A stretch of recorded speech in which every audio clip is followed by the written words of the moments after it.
What's up, bro? Not much. Long day, long day. You? Quiet day. Very No. quiet. What did you Rest get up day to? for me. What did you get up to? Well, I slept 8 hours, man. It's been I don't know how long. Like I usually sleep 6 to 7, and it felt great. I was like, I'm gonna get up late. I'm just gonna take my time. Wait, so why do you never get 8 hours? I don't have time to sleep, bro. Really? Yeah, I told you my schedule last time. Yes, but it is pretty crazy. It is.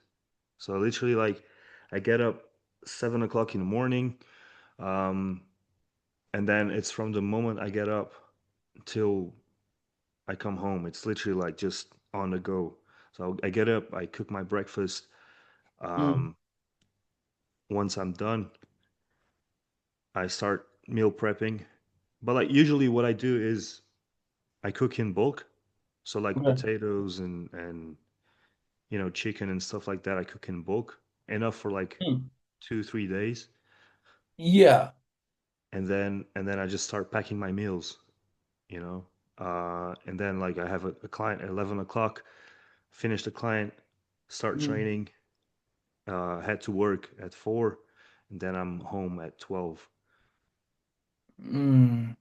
And then I usually get like my last meal before I go to bed, and yeah, restart. Yeah. So, when you come home as well, you think, I'm home at 12, I'll sleep by half 12. But it doesn't really work like that because I remember I used to do bar work and you'd finish at 4 a.m. and you think, oh great, I'll be home at like 20 past 4. I'll be asleep by like, I don't know, half or whatever. But not only do you have like a few bits too, like if you're finishing at 12, you have to come home, you have to eat, you have to shower, or whatever. As well as that, I just feel like your mind is still kind of like wired from work. Do you get what Yeah, I'm saying? And that I always found that even though I was so exhausted, especially from being in a bar where the music is like banging, you're like trying to lie in bed and it's like doof, doof, doof, doof, and it takes an hour or two, I think, for you to just kind of, chill. you Yeah, know what I mean? Just to go into that like parasympathetic state. yeah. I usually come home like having that meal and then allowing me to like I allow myself to watch a bit of YouTube before going to bed, and it's not even like bodybuilding related or anything. It's just stuff to What would you kind of. watch? Do you know Good Mythical Morning? It's an American show with. Dude, I used to are they still do they still do Oh man, they are. I used to watch them years ago. Yeah, yeah, yeah. It's still going on. So I watch their stuff because it's something that takes me away from bodybuilding. Like I also like to do other stuff. Yeah. Yeah, you Yeah, have to kind of like, yeah, I get what you're saying and they're completely. a lot into food as well and weird food stuff. So like it's fun. Hmm. That's fun. Yeah. Nice. I've been watching oh God, I'm like down this weird rabbit hole. I'm watching this guy called Graham Hancock. Don't know if you know who he is, but he's not like an archaeologist. He's more of like a researcher about, we'll say, archaeology and like the origins of our species and kind of like the history of our species. And he has really, really interesting views and he talks about a lot of stuff and a lot of findings about like there's like evidence to say that humans, we didn't just like the way we see things is like we were all the way back, there was the Greeks, there was the Egyptians, the Aztecs, the Mongol Empire, and then like all before that it was like Mesopotamia, and we kind of came from like the like Stone Age, and that's like how we evolved up until now. Yeah. But there's a really popular idea, there's a lot of evidence to support it, that we were actually once like not so much advanced as we are now, but a much more advanced civilization than we think we were as far back as we know, like around the Ice Age. Man, the pyramids, they're pretty Dude, much a that's what he clear. talks about. That's what he talks That's about. that's like that's a clear example of that. Like sometimes I find myself thinking like, how, how did we build something like that? Mm-hmm. If you go to Latin America as well, Peru and all of these countries there, they have stuff, they have like huge stones perfectly aligned, bro. And I'm like, how? You Mm-hmm. know? So Mm-hmm. and the pyramids are perfectly aligned with each other as well. So like there's this like how did they come up with this? Like, we're talking like thousands of years ago, bro. Dude, it's absolutely insane. And when they look at like when they look at the Great Pyramids and they think of like trying to replicate that, like we can't. No. It's an actual mystery. Yeah. So I find myself thinking like, how? It doesn't matter like, oh yeah, but there's a lot of slaves and whatever, but it's like, It's like undis you can't we can't describe the feat of engineering that it is. yeah, yeah. And even Like, like sometimes looking back at some of the feats that my country did back then, like we used to travel the world by looking at the stars, bro. mm-hmm. Like we developed a tool to guide ourselves by the stars and say like, oh no, yeah, but India, it's that side. Like we have to follow. Like I'm like, wow, how? Dude, it's insane. And if there's actually funny that you say that there is a cave. I'll see if I can get it up here. Star constellation cave drawing. Oh, see. Oh yeah, that's it there. So this cave drawing here. I wonder, can I screen share? Yeah, yeah. This is really fucking cool. So this cave drawing here was found and it was Wait, carbon wait. dated. It was Wait, I can't see. Oh, now I can. Yeah, Can you see it? Yeah. yeah, yeah. So this was carbon dated. I think it was carbon dated back to like 30,000 years ago. Man, Yeah, it's absolutely insane. I wonder if they have like the length of time here. So, or 12, yeah, between 12,000 and 40,000 years ago are these drawings are found. So you're talking like, almost like Neanderthal times, or like the humans were yeah, still there, Homo sapiens did exist. We've been around for like a couple 100,000 years, but this is you're looking like at like 20, 30,000 years ago maybe, and they are like drawing the constellation of the fucking stars. yeah, Like that is crazy that they're like mapping this shit out. And yeah. there's and like but the thing is, here's where it's going wrong is uh, archaeologists are kind of they once formed this like based on old evidence that we had of like the history and stuff of like the origins of humans and how we progressed through society and how we learned new technologies and that led us to where we are now.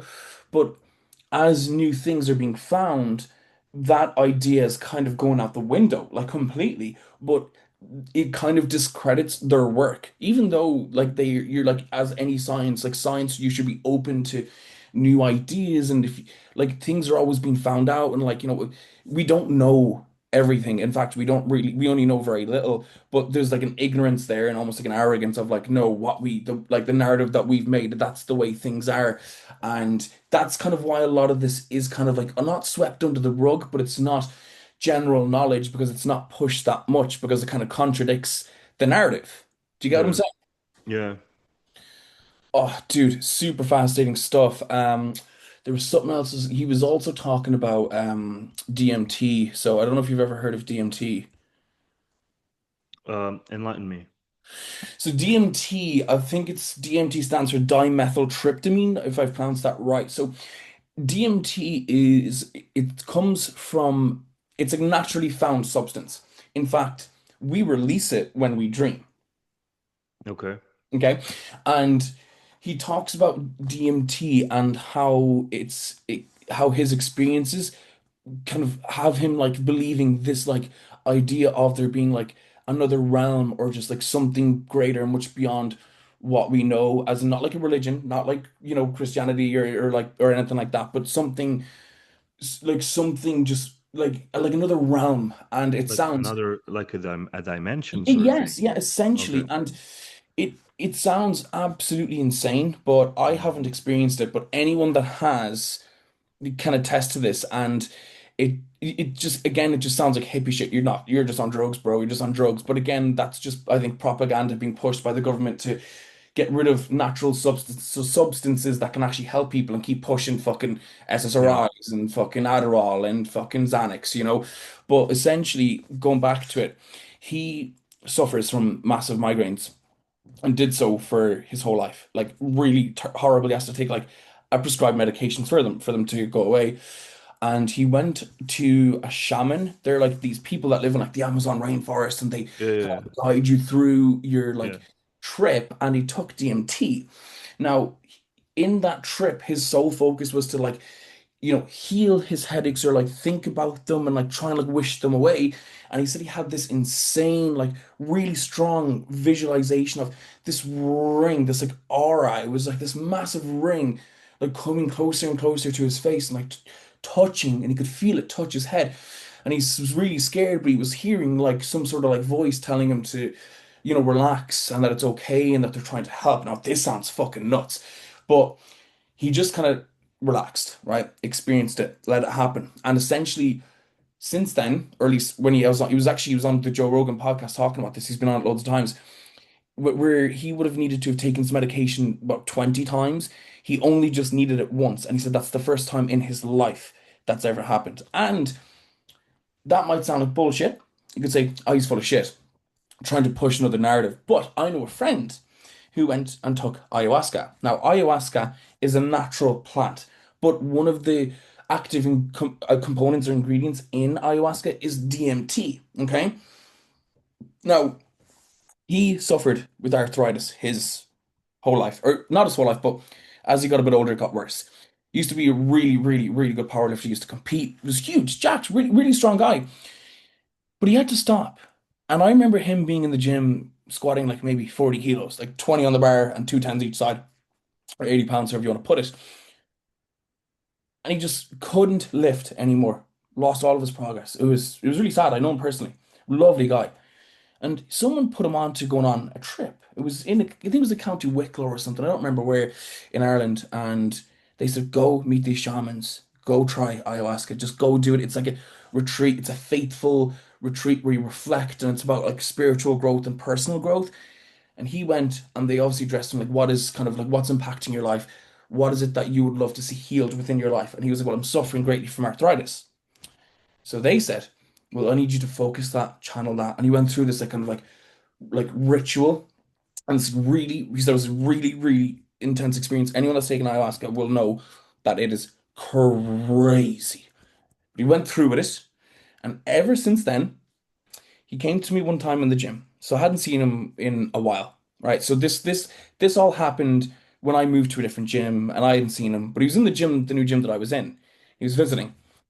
And he was telling me all about it. And he said, since then, I've not needed any of my medication, and he has not had any bit of arthritis pain ever since then. And he tried every drug under the sun. And since then, he's been lifting. He started this group for people that want to like lift, get in shape, and kind of like like a spiritual type thing, but not like crazy hippie or anything like that. But just all about like mindset, like personal development, personal growth, and doing that through lifting, and how exercise, like lifting weights, can really help you, like physically, mentally, and spiritually. And he started like a group like that, and I don't know what he's doing now, but the story completely fascinated me, and I have seen him in the gym since lifting weights that I've never seen him lift before. What's your take on us being energy? Because like that, in a way, that's everything around us is energy, right? So Yeah. from the universe to plants to so because I'm saying this because I've tried it once. It was a guided meditation, Okay. right? And this is gonna sound stupid, but No, there's no such thing. Go I on. had I had just started my TikTok, right? Okay. This was like 3 years ago or something like that. Mm. And I thought to myself, you know what? I'm gonna try this. It was some sort of like guided meditation Mm. to attract abundance, right? And I Okay. said, I have nothing to lose, really. Like if I try, if it works, it works. If it doesn't, it doesn't. Mm. So I lied myself down, and the guy, if I remember correctly, the guy was like, just think about something that you want, to happen as if it already happened. And then like the meditation itself was, you know, imagine yourself in that state and feel as if it's yours already. And I remember putting a video on TikTok, and I was thinking, look, um, while I was meditating, I was thinking like, I want to go viral on TikTok, see what happens, you know. And that video I posted on Friday. It was a Friday morning, 7 o'clock in the morning. I posted that video, uh, and I just let go.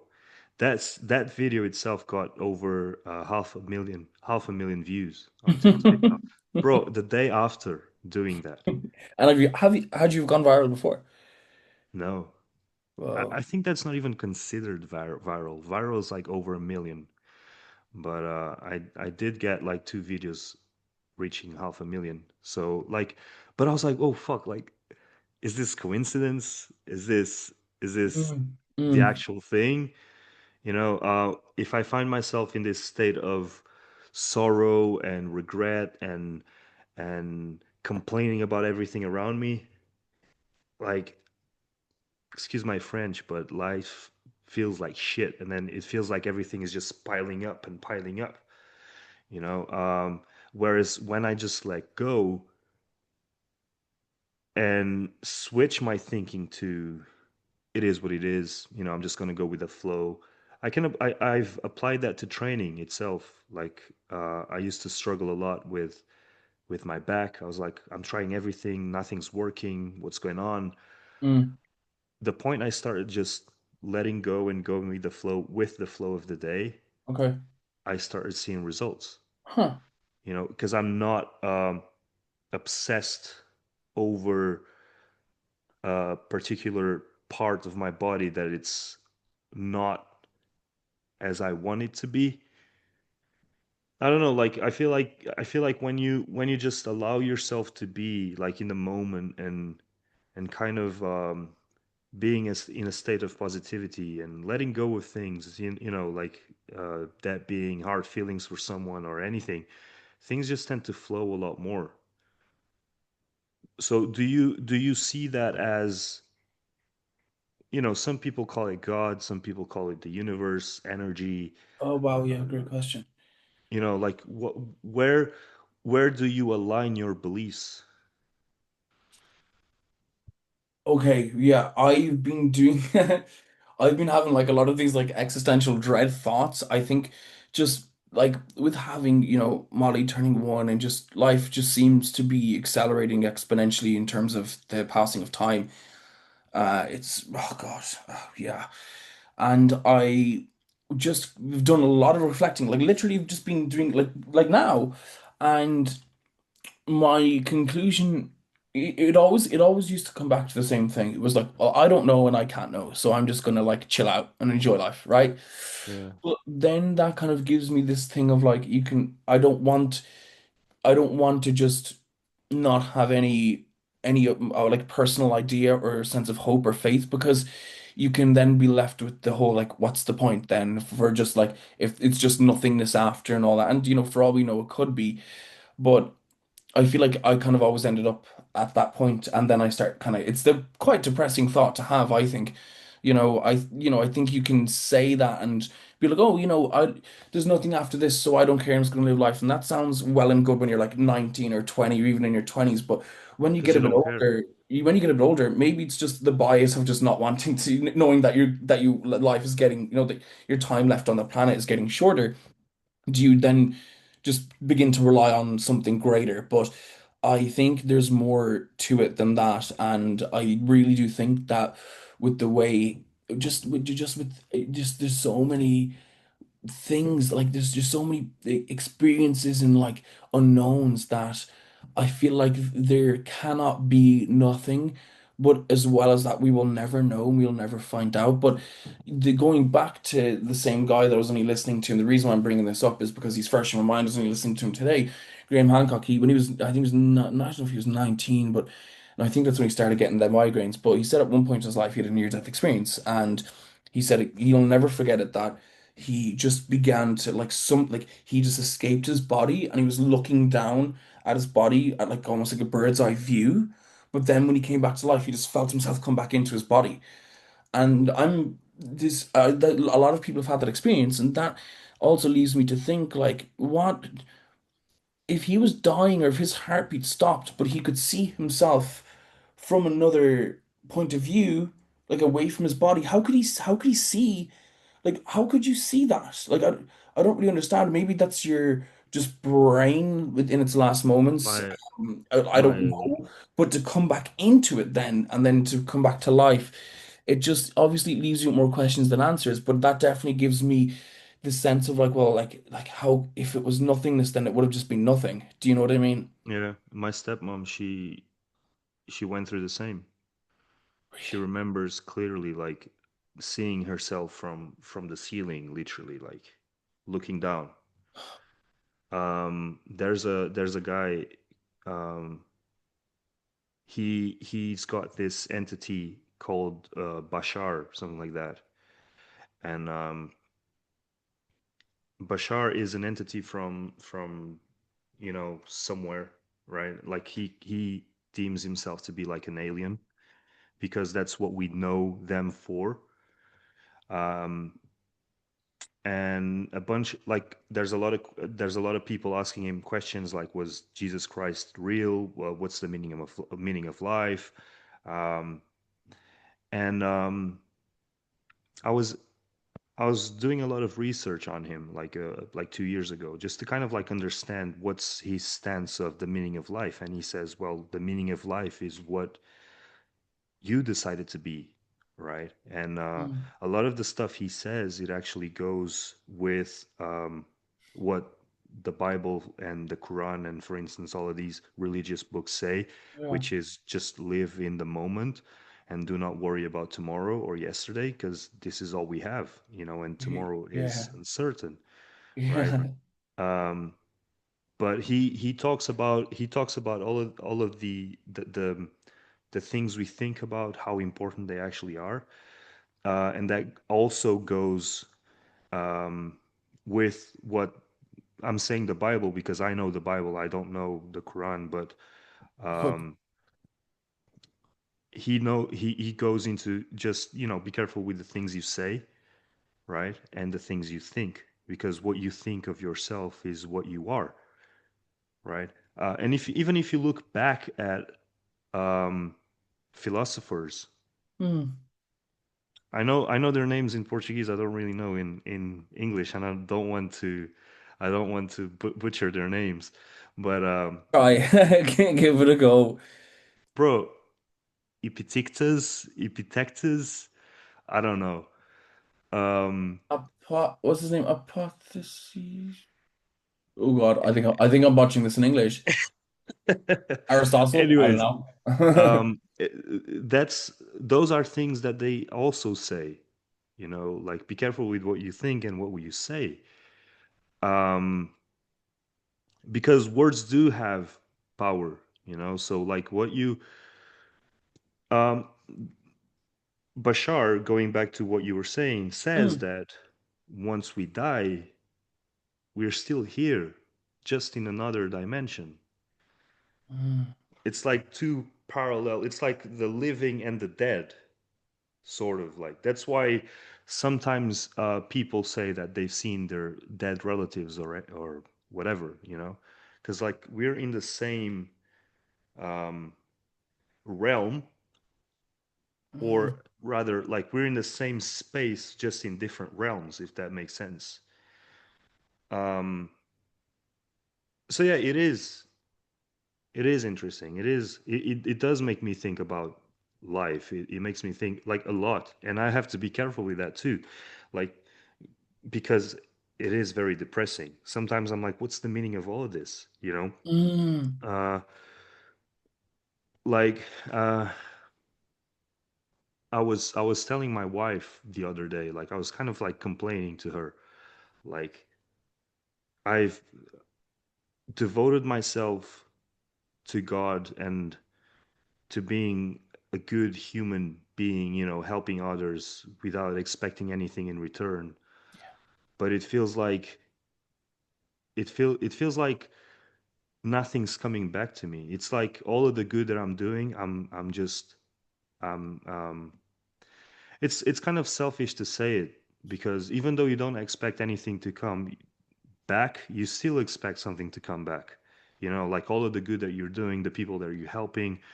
You know, I've got people um, texting me and asking me for anabolics advice and training and nutrition, and I'm like, yeah, cool. Like I'll just say it. I'm not gonna charge. You know, like it's fine. Like you need my help. Let me be that person that's helping you. Um, but I don't feel like the same. You know, I do get the messages of um, I don't know what we would be without you in this group, or like you've got so much knowledge, and you're not selfish. You're always willing to help. You're always, and it's like, okay, cool, but I've I've got bills to pay as well, Like it's hard. Like you're constantly doing good, and you're sacrificing. Like I'm sacrificing my wife right now because she's away, right? She's not here. And we find ourselves sacrificing for the future, but what about the present?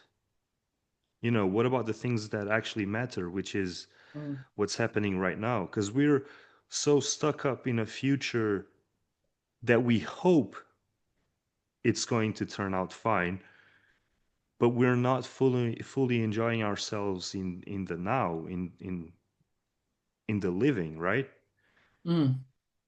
So it's like all of these sacrifices, all of these um, things that we always put for tomorrow, and if there is no tomorrow, so sometimes I do find myself stuck in those type of thoughts, and I'm like, I think I found the answer to them. It's like you do have to sacrifice, but you have to be happy with the sacrifices that you're making.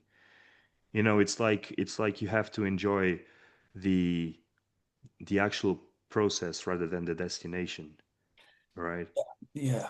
And there's so much, yeah, there's something about that. It's like just be okay with the sacrifices that you're making, with the not going out with friends because you actually enjoy, eating your fucking turkey and mustard, whatever, and like you enjoy the 2 hours that you spend in a gym. You enjoy like doing the cardio and just living the lifestyle. You enjoy it. It's a sacrifice for them, Mm. but you're actually fine. Like you're happy. you know so I think the answer lies in that middle ground. Okay. So I think going off what you said, I've kind of got 2 points. So you said you believe in God, correct? Yeah, And then you're thinking you're doing all these nice things, and what are you getting in return? I mean, isn't that technically what Jesus did himself? it is. Yeah, He gave up his life, you know, for something greater that he was trying, like a greater story that he was trying to tell, if you want yeah, to put it like that. So in his philosophy was he wasn't looking for anything in return. It was just, and again, if you want to kind of go off on that, you do get something in return, and this is kind of something I like to think about. And you think that it's selfish for you, or like it's you're being selfless, and is it selfish for you to think no, it's not, but what you're getting in return, and the reason why you do it in the first place is it feels good to be nice. It's nice to be nice. And yeah, that like feeling of like, oh, like I helped him, and even though they might not show like too much appreciation, but to know that you are able to help somebody and improve anything, any aspect about their life or their day or their moment, is what you get in return. And it's up to you whether or not to see if that's worth it or not. And the people that do see it's worth it tend to be just very selfless people, but the people that don't tend to not go out of their way as much. Are they wrong to not do that? Well, not really, but I think that there is definitely a greater, like a little bit of more fulfillment and just more happiness. And I think being able to smile, like, is one of the most powerful things you can be able to do throughout your life. And if helping people helps you to smile that day, then I think that's a huge return on investment if you want to Mhm. look at it like that. Yeah, no, you're right. Yeah. Um, I think I put it that way because like I was going through, and this was only last week, I was going through a very difficult like financial situation where I'm like, I'm doing Yeah. so much, like I'm helping so much. I'm not resting because, and again, it's stupid to complain because at the end I made these choices for myself, with YouTube, with training, with everything, Hmm. I made those choices, right? So why am I complaining in the first place? But I guess it's just sometimes it does get tiring. The going after gets tiring, and I think it's also okay to complain and to just let it out. And 100%. I think it's a very good thing to do. I think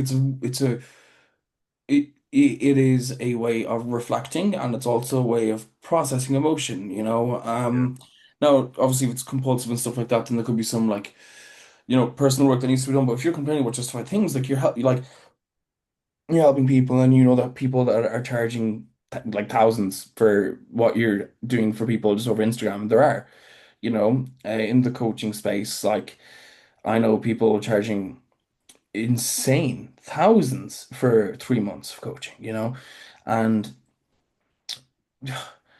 you might like I feel like what it comes down to is like at the end of the day, you are a human that needs to live.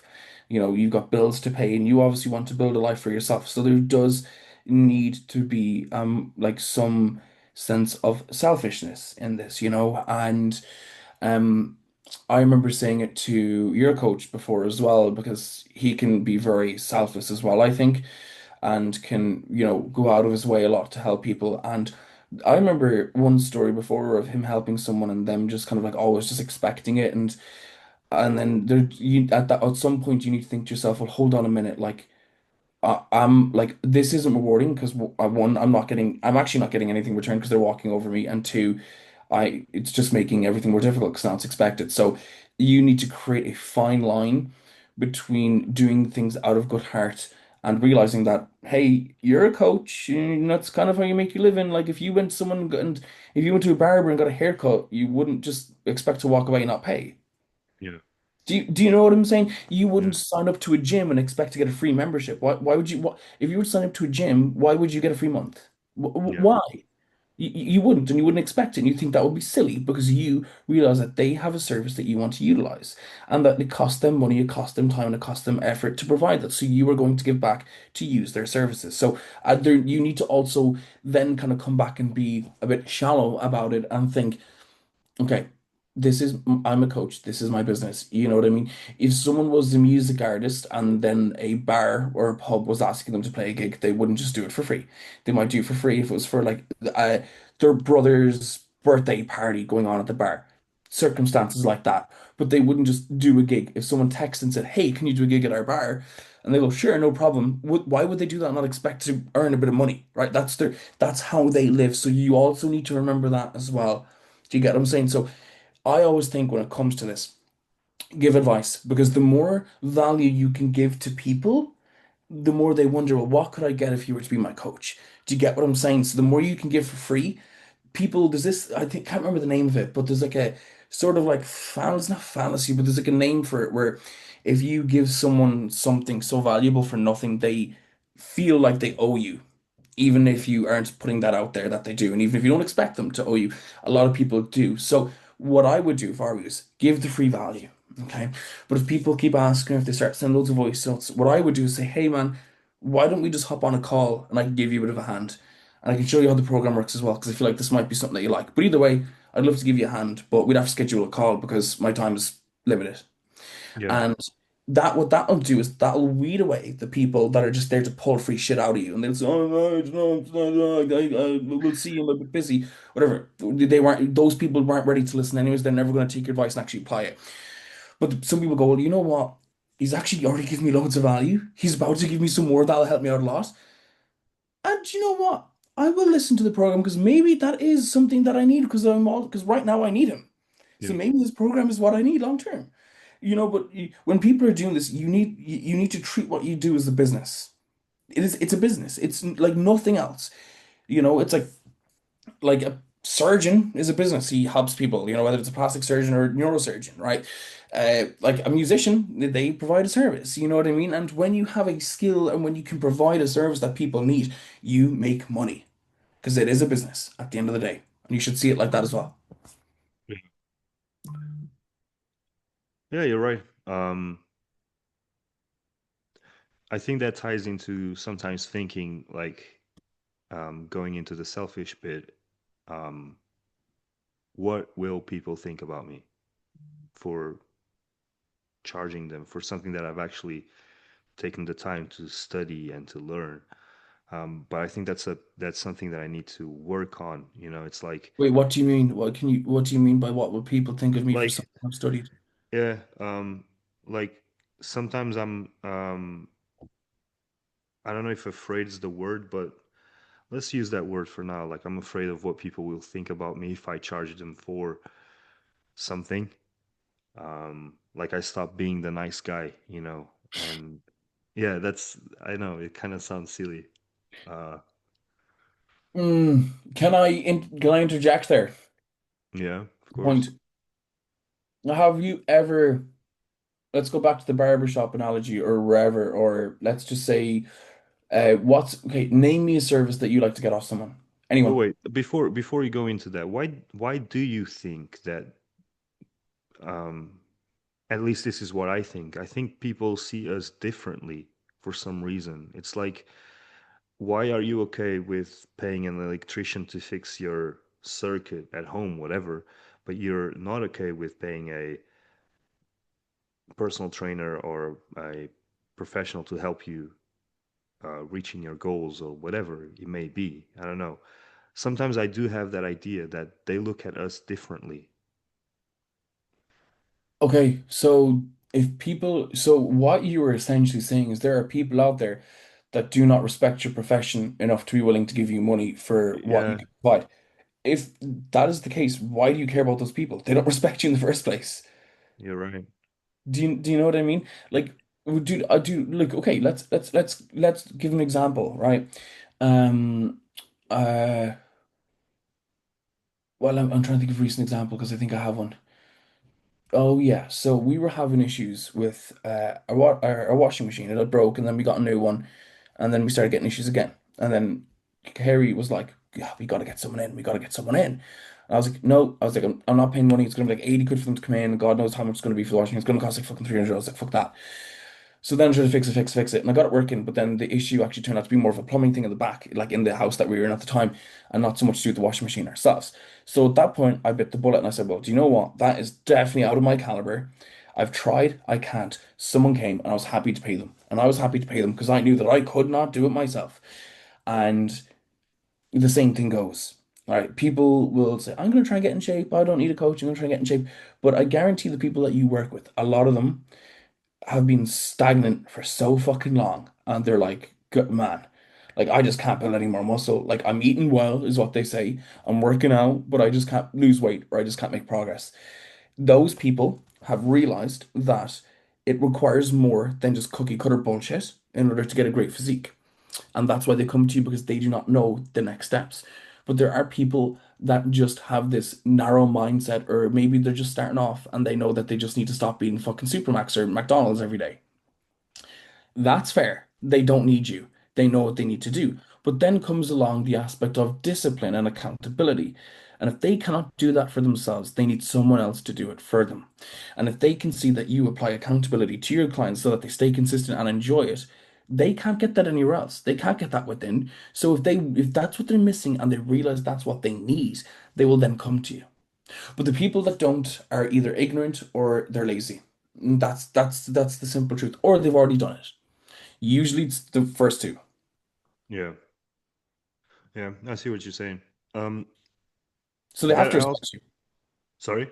Oh So yeah, no, at that point, they have to respect you because you've done it. You're in great shape. And you've done it for many, many clients. yeah, And since they've tried, people will try for so long, they begin to respect what you do more and more and more and more because they realize that it's actually pretty fucking hard. You know what I mean? It's not the easiest thing in the Yeah, world. But until people have done all that, they can have a sense of ignorance. But pretty much just fuck them, is what I say. Like, don't waste your time on them. They'll always exist, dude. Like my dad cuts his own hair. He's like, oh, fuck going to barbers. He's like, he just cuts his own hair, and like he thinks that his haircut's just as good as it were to be for you to go to the barbers. And he goes to the barbers now because he kind of likes it and stuff. But he was just old Irish man back then. Like he's kind of gone soft now, and he kind of likes getting the hair cut and stuff. Back then, he's like, not giving anyone money for a haircut. He's doing it himself. He get a fucking crap razor from Tesco and do it himself, and he just thought that was stupid to pay that much, to pay 20, 30 quid for a haircut, but now he loves doing it. You know what I mean? So it's just people's perspectives, and that's just the way they are. You can't do anything about that. They'll always exist in every aspect, for every profession. it's training once, and you see like the way we post videos of exercises and tips and whatever. Hmm. So I had this old client of mine. Bear in mind, she hadn't been with me for like 3 or 4 years already, and she's like, she sends me this text. Francisco, send me a new tricep exercise because I'm sick of this one that I've been doing. And I'm like, hey, how are you? I'm good, thank you. um, you could at least say please or thank you or Did you say that? ask. I did. Oh yeah, I did. That's my Portuguese side, bro. I'm like, that's why. Like, I think that's why a lot of people don't like me because I'm very like I say what I think. You know, Good. I Well, do no, think. that's dude. I'm sorry to interrupt. That's not your Portuguese side. That's just you fucking like having respect for yourself. Yeah, I mean, yeah, exactly. Like she comes like, what's the word? Like, she's demanding.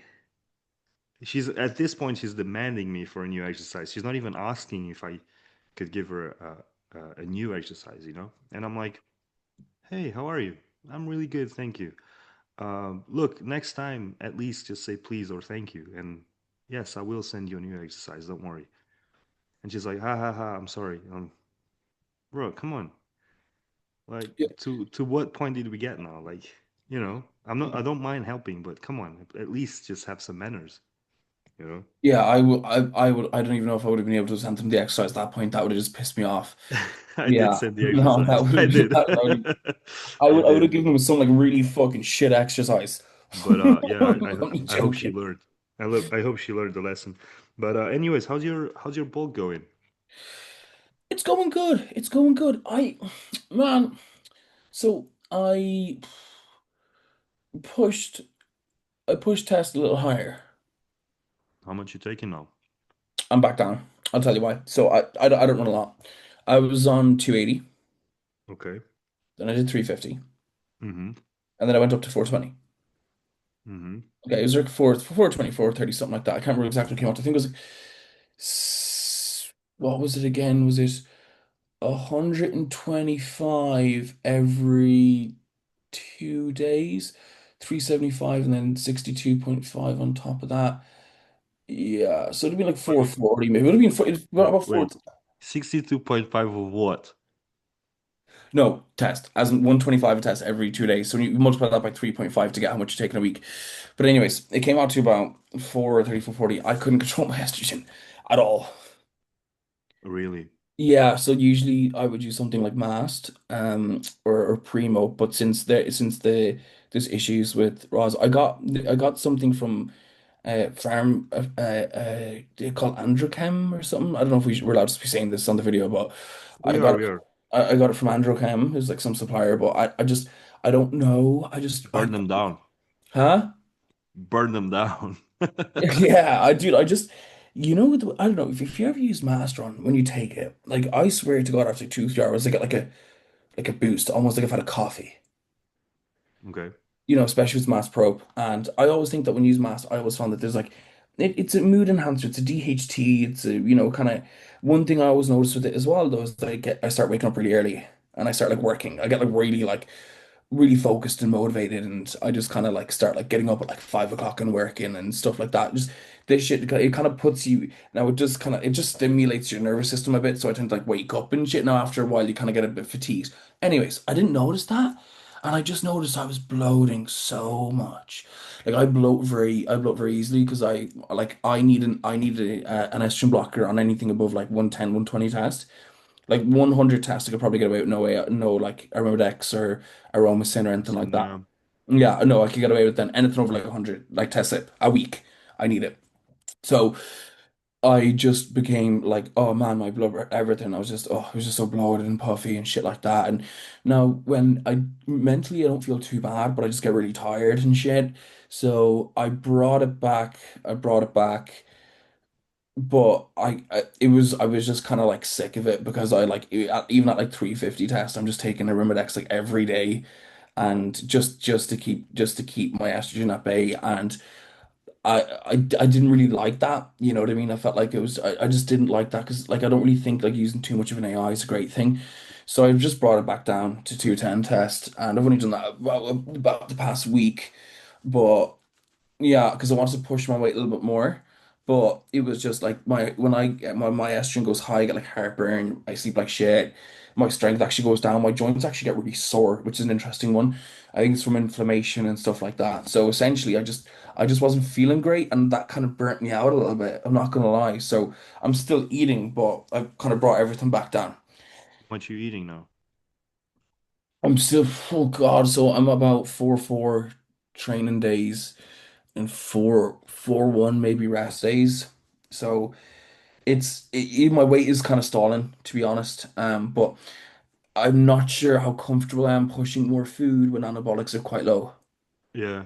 Do you kind of get what I'm saying? Do you run GH? No, No? no, I don't. You don't Oh, want dude, to run GH? my shit's always so fucking mild. Like even though GH is mild, but as in like I'll run a cycle be for me like 350 test and 140 mast or 175 mast, and that'll be it. You know. But why don't you do GH? Uh, I don't know because to be honest, because I feel like I don't really see the point to me running like 2 to 4 IUs. 2 to 4. Mm, No, four I use, yeah, minimum. yeah, I do, especially being young. Like I don't need to be taking 2 IUs of GH. Like there's no need. no, no. Two I But use, it's definitely not enough. but taking more has me. It's always been something I've been conflicted with because again, it's pricey here now. I remember you getting it at a pretty nice, like pretty good value, but it's usually on the more expensive side, and it's kind of been the weighing of like, is that worth it? It And is. I've never really, and I've used it before, It but it is. was on a prep and shit, huh? It is worth it. Oh, really? Bro, I'm doing 4 IU. I don't do more than four. Oh, really? Yeah, I And do four before bed. I how's don't your do, sleep with it? oh, sleep like a baby, man. I Really? sleep like a baby. I'm telling you. GH, I do four before bed. Mm, I used to split dosages. I don't anymore. Um, I like to take everything at once before bed. okay. And then I'm running Lantus as well. See, that's the thing. And you don't, the thing is, you don't need Lantus. You don't need insulin with 4 IUs of GH. You don't. Yeah, You're not going to get diabetic from 4 IUs of GH. Usually people are afraid of uh, running insulin because they'll become diabetic. Insulin does not make you diabetic. It's GH. I've actually heard people having better blood sugar regulation coming off of insulin after using. Yes. Yeah. Mm. So um, I'm the kind of person that I'm like, look, if I'm gonna do GH, I might as well do insulin. So do I need the insulin? No, not really. Does it help? It does with food partitioning and everything, Oh, big time. especially when I'm eating 6,000 calories. Oh fuck yeah. You kind of need it really at a point Yeah. for if you want the extra food to be actually useful. Yeah. Now with 4IU, you remember like I think that's the first time we spoke. You asked me like, what do you think about GH? Like, are you using whatever, or who's your supplier? I just want to do two IUs, and I said two IUs, it's not enough. Like if you want to Mm. do GH, you want to do four. Um, you'd be looking at using insulin at around 8 IUs per day. I was thinking, yeah, Then, somewhere 8 to 16. yeah, then yes, start considering insulin. But if you're gonna do four IUs, and Bradley, those four IUs, they will enhance what you're using right now of gear. So your 250 or 300 of test, it's not going to be 300 anymore because it's going to uptake a lot more. Interesting. Yeah, so that's why GH is really good because sometimes um, a lot of these pros they'll tell you, oh, you don't need that much gear, you don't need to run 2 grams of gear, whatever. Well, of course not. You're running 16 IUs of GH, Okay. so it's the same principle with uh, a enhanced athlete not needing to eat as much protein as a natural athlete because our gear is going to um, help me out here. Uptake protein and protein synthesis a lot better. Increase, yeah, muscle protein synthesis and Yeah, nutrient partitioning and yeah. So we don't yeah. actually need to eat heavy amounts of protein, right? So the same thing happens with GH. Once you start running GH, the dosages that you're taking right now, they're going to be enhanced as well. What about, isn't that kind of, doesn't that like also explain trends, nutrient partitioning benefits from the increase? And that mainly comes from it increasing insulin growth like factor one, IGF-1. Hmm. And so that's essentially, it's kind of like this a similar pathway. Yeah. So I like to do the reason why I like to do insulin and GH is exactly that. The Mm. IGF-1 production is increased as well because they are they have synergy between the two. Oh, okay. But with Okay. the four I use that I'm running, I'm really just looking at the food partitioning side. Because even if I didn't take the insulin, I believe that my natural insulin would be enough to create that the IGF-1. Yeah, especially if you're eating clean and you're doing Yeah. cardio. I mean, cardio is as good is as beneficial as metformin Yeah. for regulating blood sugar, which is crazy. Hmm. Like just walking after a meal is as good as metformin. Like fascinating.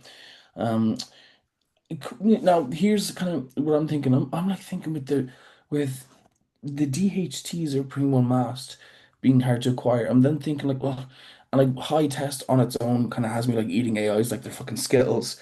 I'm then thinking like, what could I do?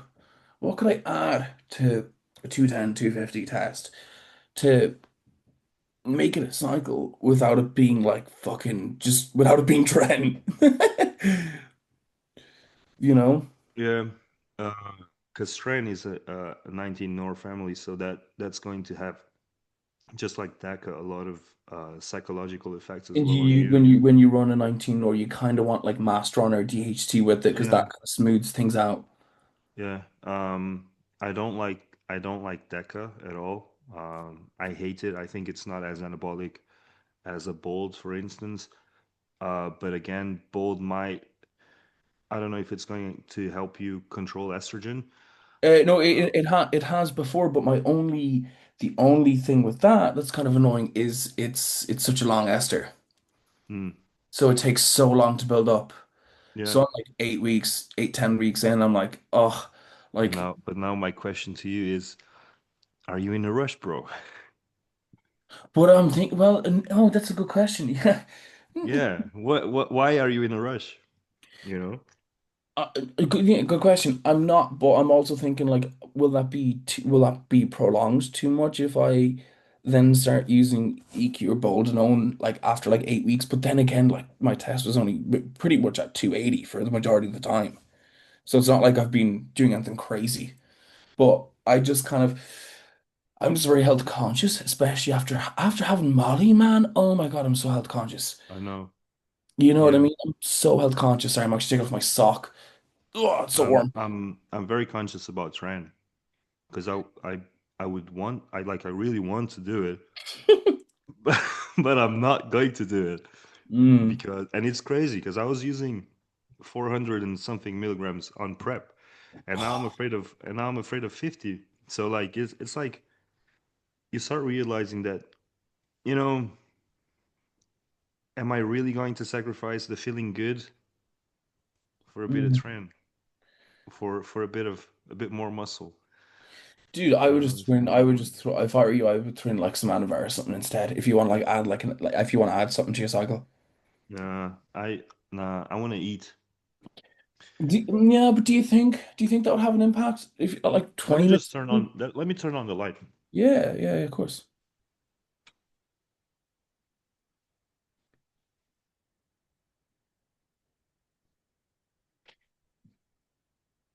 That's better. Nice. Yeah. Go on. Yeah, so would like a low dose like 20 mgs a day, would that impact appetite for you? No, probably not. Yeah, I don't know. I honestly, yeah, see, because I'm thinking to myself like, oh, I'd love to throw in like Anadrol or something for like training Yeah. days. And Anadrol is much milder than Anavar, isn't it? It depends on your response. So Anadrol can be worse on like blood pressure and shit. Anavar is worse on lipids. Okay, So Anavar is so worse on cholesterol. Anadrol But Anadrol is out the table for me.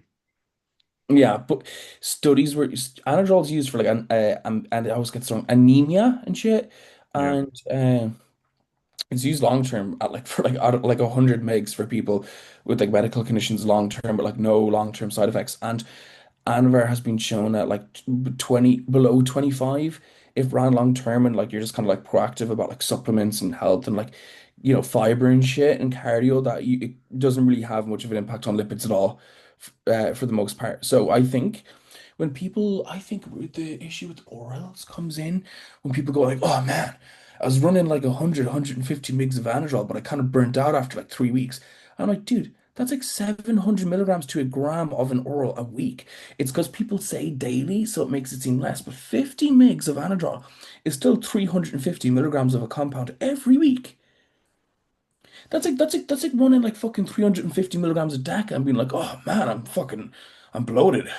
Yeah. Like my blood pressure's up. It's like, yeah, no shit. You know what I mean? I love Anadrol. I've only used Anadrol it is once, great. but I didn't use it properly. I was young and I was stupid. I was going out and drinking and Yeah. shit. I was surprised to get jaundice. Nah. Yeah. Um yeah.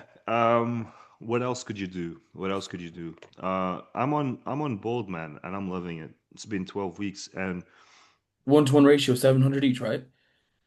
700, yeah, Yeah, 700. you don't look bloated or anything at all. You look nice and dry. Yeah, I'm very dry. Yeah. No bloat whatsoever. No. I Hmm. checked my blood pressure this morning as well. It was 127 over 58 with a 52 resting heartbeat. Oh, that's amazing.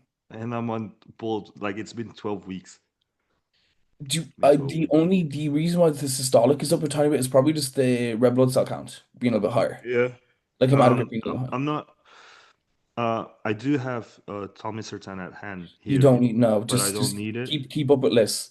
Yeah, and also my diastolic is very low. So if I were to do Talmisertan right now, it would dip even more and it would start affecting my training performance, and I do not want that. So like I'm cool. Like I'm doing my cardio. I'm doing like I told you the other day. I'm just doing stairs like 40 minutes. Man, I'm sweating a lot, like buckets of sweat. Um, and my what is it? Is it the thermogenesis? Like my body heat after I eat. The thermic effect of food, yeah. Oh man, it's like I'm sweating all over. And then all of my colleagues are like, What's up with you? Like you're red." And I'm like, "Bro, I'm so hot. I don't know what's going on. Like I'm so hot. I just had food." And and they're like, "Why you're so hot?" And I'm like, "Anabolics, bro." Literally like, "Anabolics, bro." And they're So like, so you're "Oh, enjoying it, oh yeah, I'm loving it. huh? I'm loving it." But I'm Let me turn finding on my light as myself, well. yeah, Yeah, continue. I'm finding myself going back to a place mentally that I do not like, and that is I'm starting to overthink my training again, and I hate being so um analytical about it. Mm-hmm.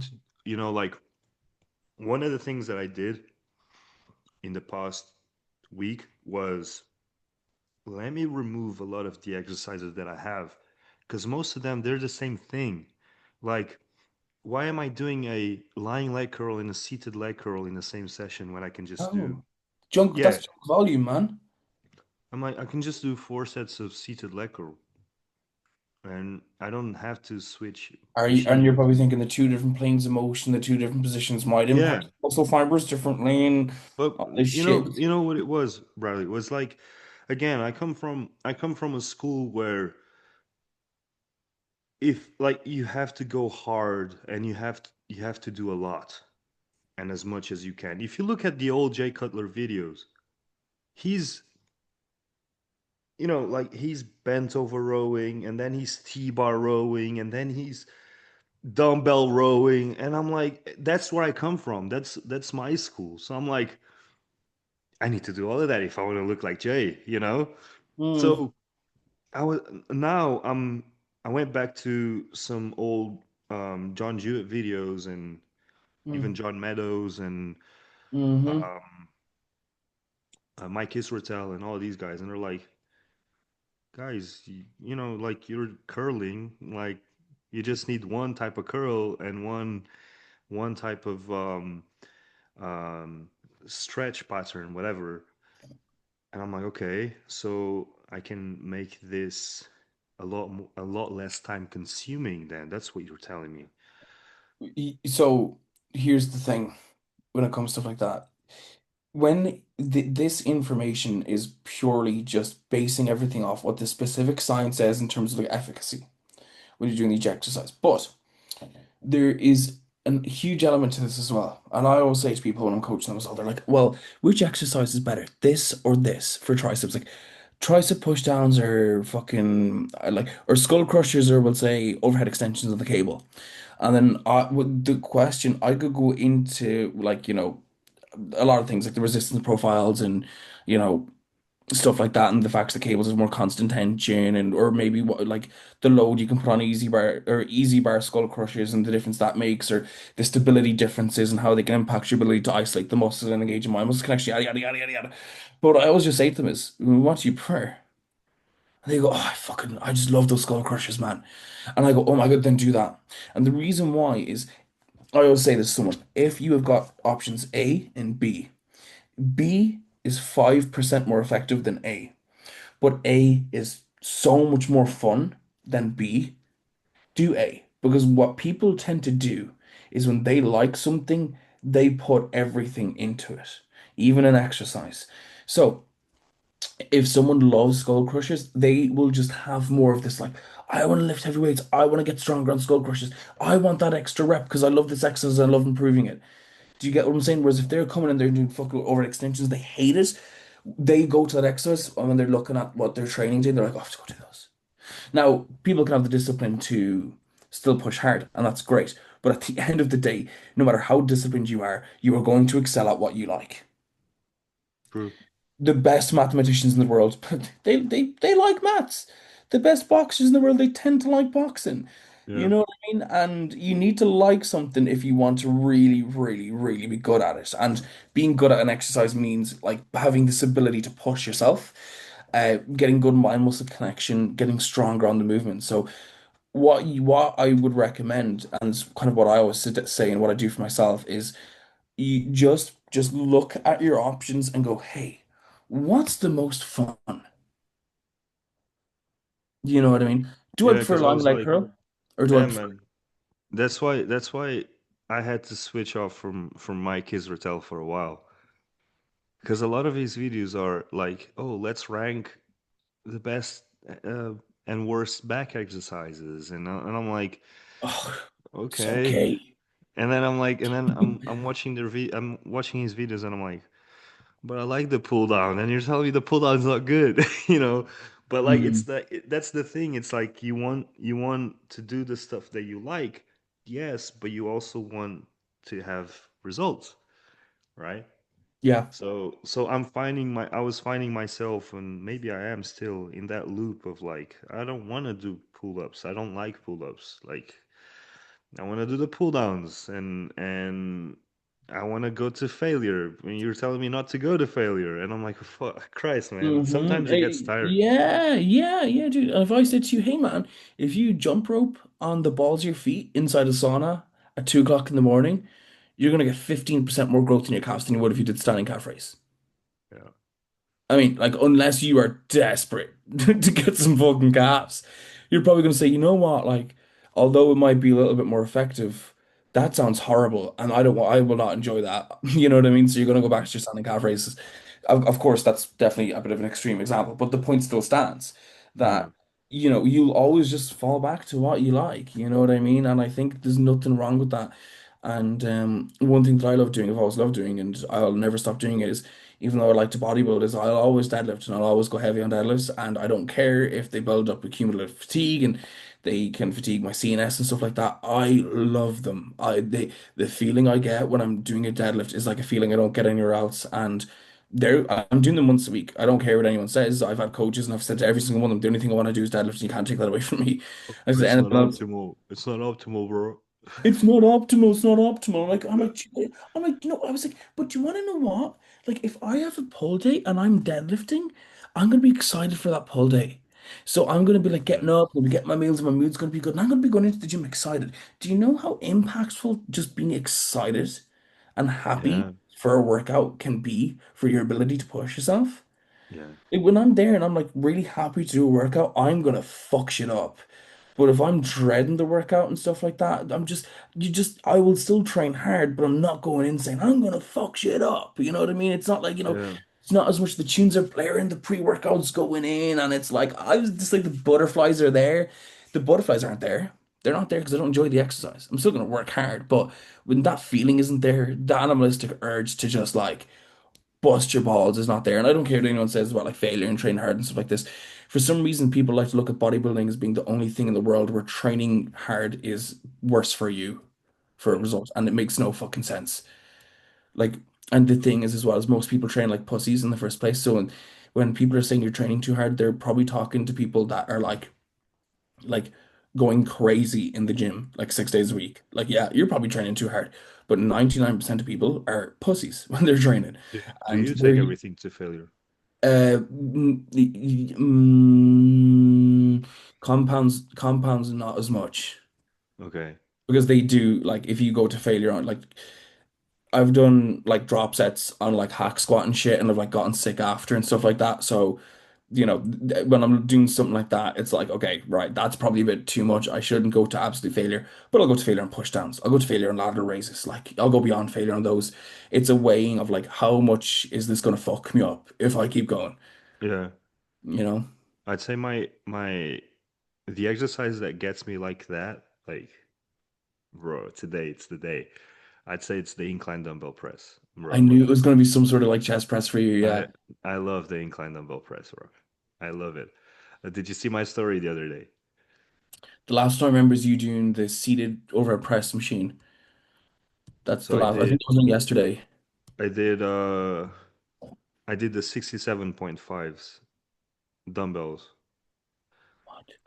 But it's funny, like I was going to What's do that, the like 150 60 pounds in freedom units? Yeah, it would be 150s. 140. No, more than that, man. Here we go again. 67.5. I think it's 138 point something. 148.5. Yeah. 150s. 148 you said. 148.5. Okay. So, oh yeah, so Nice. um I was going to do the 65s, right? Um But you got the butterflies. no. Oh, I did 62.5 for 9 finally after weeks and weeks on end trying to hit them. Funny enough, the previous week I did 7 reps. okay. And I was like, okay, let's just take it as it is. Like it's fine. I'm gonna come back stronger and hit the nine next week. Mm. So I did the 9, and then last Thursday I was looking for the other 65 kilogram dumbbell. There was just one there. And I called Greta, the manager, and I said, "Where's the other where's the other 65 kilogram dumbbell?" She's like, "Hmm, I don't know. Maybe someone put it in a bag and took it away." And I'm like, "That's the They most went rocking. logical reason." That's Mhm. the most logical reason. So, and then she's like, "Why don't you do the 67s right there?" And I'm like, "Greta, Oh, now you it have doesn't really to. work that way. It doesn't work that way." Yeah, but now you have to. The ego starts trickling in. And I'm like, yeah, and I'm like, okay, fuck it, I'm gonna do it. Um, Heart is pounding off my chest. I'm like, man, I'm gonna do 67.5. Yeah, the butterflies. There they are, the Oh butterflies. man, yeah, Mhm. and butterflies and spider webs all over the dumbbells and dust. And I'm like, okay, all right, I'm gonna do it. And I look at Greta and I'm like, look, if I hit 4 or 5, I'm gonna be really happy. And she's like, yeah, you'll do it. I'm sure you'll do it. Um, I did it for 5,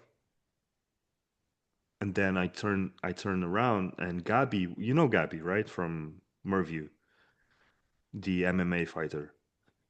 Oh, Anyways, yeah, of. so yeah. Anyways, she was there, and I hadn't realized, and she was like, "Oh my God, that was one of the very few moments that, like, you literally impressed me. Like the way you did it, it was literally like from like Nick Walker style. Boom." Oh, yeah. um. Oh, why don't I just show you, bro? I can Hmm, just show you. show me the money. I can just show you. You see my screen, right? Oh yeah, by the way, look at this, man. What the fuck? Man, this is insane. This is not from this world, man. I'm telling you. Yeah, I was looking at Nick Walker Fucking before hell. we hopped on. So if I just go to where's my profile here? And if you go to view archive. Stories. All right. We are. Can you see that? Oh. I was like, yep, yep, yep. Oh. Look at that tempo. Beautiful. Beautiful. Oh, beautiful. Oh, nice. I did it, man. Awesome. That's dude, that's crazy. Man. Um, yeah. I was happy. Man, I was delighted, bro. I don't know, I was on cloud nine. It's the best feeling. It's so cool. Yeah. Um, so for me, that's the one. That's the one. And I love the close grip pull downs as well. I like it. With the I do viewer, it like, yeah, I do it. No, they actually have my uh, grip. yeah, the slightly wider one. Mm. And I do it like just in Shire style, like very controlled on the way up and stuff like that. Oh yeah, that stretch. You can feel like your back is about to tear. It's so Yeah, nice. yeah, yeah. Those are the two, man. Nice. Um, Nice. I just love deadlifting. I just love it. Ever since it was one of the first exercises I did in the gym. Just love it. Love it so much. Just it's just such a fucking primal feeling. It's just nice. it, it's it's never been like that for me. Like I don't know. I just did it when I was young, and me and my friends used to just like try and always have a stronger deadlift, and it was competitive, and then it made it exciting, and then it just kind of became a part of like the So gym experience.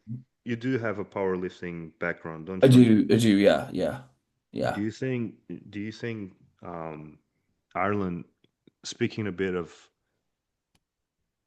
bodybuilding and powerlifting in Ireland, I have this strong feeling that Ireland's a lot bigger on powerlifting than bodybuilding. Even like if you go to most gyms, they seem like they're better equipped for powerlifting. Am I wrong in saying that?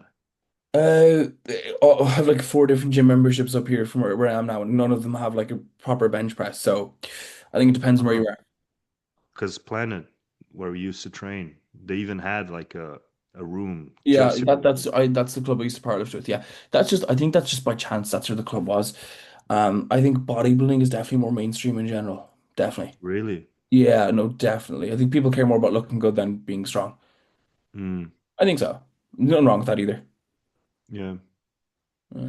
Yeah, I don't know, like equipment wise, I don't know why they invest so little on better equipment, man. At least in here in Galway. Oh, dude, you want to know this? I just don't think there's enough competition. That's what it is. Yeah. Yeah, I feel like they focus a lot more on quantity rather than quality. I think people just want to hear that a gym is bigger than it is better. Okay. Yeah. Yeah, I think people are more concerned with that. And I just think that there's not enough competition as well. I do think if a gym came in that was smaller but had like really like proper, really good equipment, I do think it would do really well, and it would definitely attract a lot of members from other gyms to that gym, you Yeah. know. That's what I think, and I just think it's just when they are looking at like, well, we could make the gym bigger to house more members for the same price as getting like really good equipment that is going to attract a minority group or like a niche group. Most people are just business driven and they just want to build the gym that makes them the most money. I think if you look at most gyms around Galway or even the country, they're not really built by people that love to go to the gym. They're Mm. made by people that like to make businesses. Yeah. Again, there's nothing wrong with that, but I think that's kind of the reason. Yeah, they're very social media friendly, I'd say. Like Trendy. Trendy. yeah, trendy. Like they look good Mm. on pictures. Like yeah, you're right about that. Yeah. That's why I mainly focus on the simple stuff because I know I can't really rely on a lot of the machines that they put there. Even though like the warehouse and reviews, I love that gym. Um, Yeah. I think equipment wise and the vibe itself is it matches I've my always liked all their gyms, if you want me to be honest. I've always enjoyed being in them. yeah. Yeah, I've always enjoyed it. Yeah, I like the warehouse gyms. I like them. I just think that I like the gyms. I think some equipment is good, some isn't so good, but overall, I always have good experience in the gym. And I mean, I used to work in the one in Knocknacarra, so you know, Yeah, yeah. I yeah, mean, it's grand. They're nice. I like them. Atmosphere is always nice. Very friendly. It's very easy to make friends there too, which I like. that's true. You know. I yeah. I don't know about the friends part. That's because you're like shut off to like the human race when you're in the gym. Yeah. Nothing I'd wrong with say that so. either. I'd say so, yeah. Yeah, yeah. Yeah. But What's yeah. what's your biggest pet peeve? Like, is there something that makes you go mental? Oh, yeah. People, dudes in public bathrooms or like in the gym. I see dudes. They go for a piss. They don't wash their hands. It makes me sick. I don't think that's a pet peeve. That's just a fucking peeve. Like it's just disgusting. You know, I was there's a gonna good. tell I was gonna Or, tell a story, but I'm like, is this a good story or go on. man, like 2 Saturdays ago, right? I was training biceps, right? Yeah. And usually if I feel like taking a piss, I'll go right before my top set because I like to take a good break, Mm. like 2 minutes, like before my top set. So I'm like, I'm fully warmed up. I go to the toilet, right, and I can smell this like very, very strong smell, Bradley. Like someone is actually dead. I'm like, Like someone like a really really smelly shit. Like.